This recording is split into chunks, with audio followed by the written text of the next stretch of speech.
can see by my watch, without taking my hand from the left grip of the cycle, that it is 8:30 in the morning.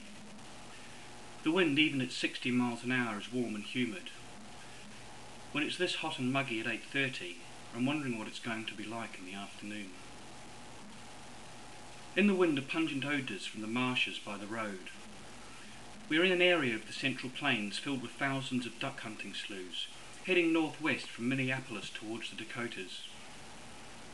The highway is an old concrete two-laner that hasn't had much traffic since a four-laner went in parallel to it several years ago.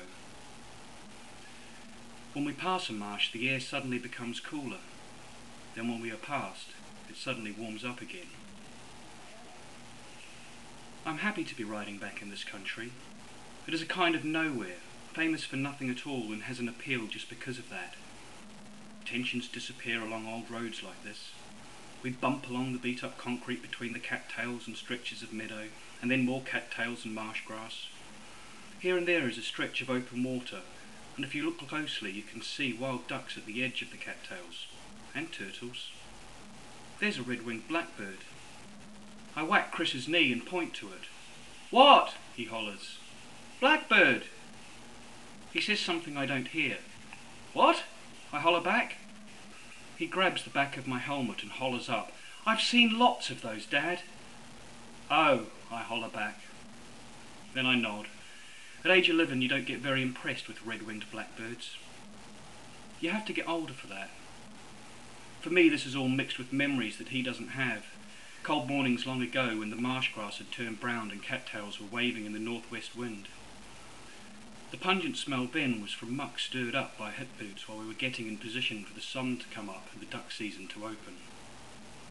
Or winters when the sloughs were frozen over and dead, and I could walk across the ice and snow between the dead cattails and see nothing but grey skies and dead things and cold. The blackbirds were gone then, but now in July they're back and everything is at its alivest, and every foot of these sloughs is humming and cricking and buzzing and chirping, a whole community of millions of living things living out their lives in a kind of benign continuum. You see things vacationing on a motorcycle in a way that is completely different from any other.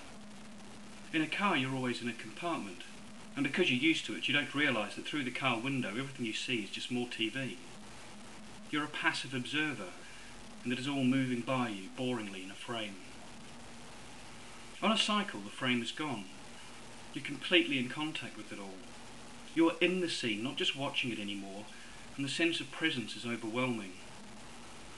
That concrete whizzing by 5 inches below your foot is the real thing, the same stuff you walk on. It's right there.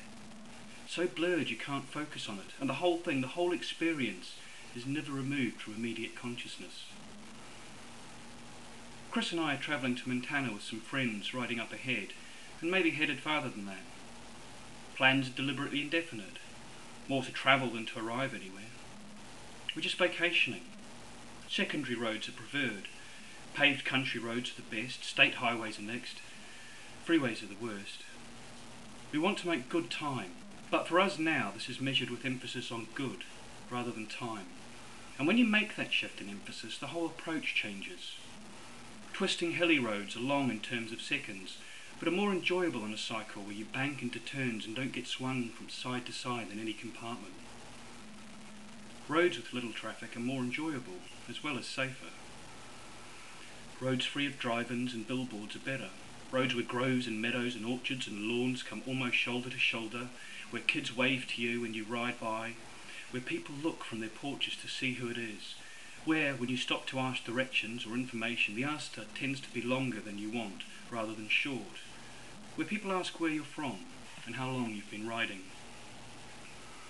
It was some years ago that my wife and I and our friends first began to catch on to these roads. We took them once in a while for variety, or for a shortcut to another main highway, and each time the scenery was grand and we left the road with a feeling of relaxation and enjoyment. We did this time after time before realising what should have been obvious. These roads are truly different from the main ones. The whole pace of life and personality of the people who live among them are different. They're not going anywhere. They're not too busy to be courteous. The here-ness and now-ness of things is something they know all about. It's the others, the ones who moved to the cities years ago and their lost offspring who have all but forgotten it. The discovery was a real find. I've wondered why it took us so long to catch on. We saw it and yet we didn't see it. Or rather, we were trained not to see it. Conned, perhaps, into thinking that the real action was metropolitan and all this was just boring hinterland. It was a puzzling thing. The truth knocks on the door and you say, "Go away, I'm looking for the truth." And so it goes away. Puzzling.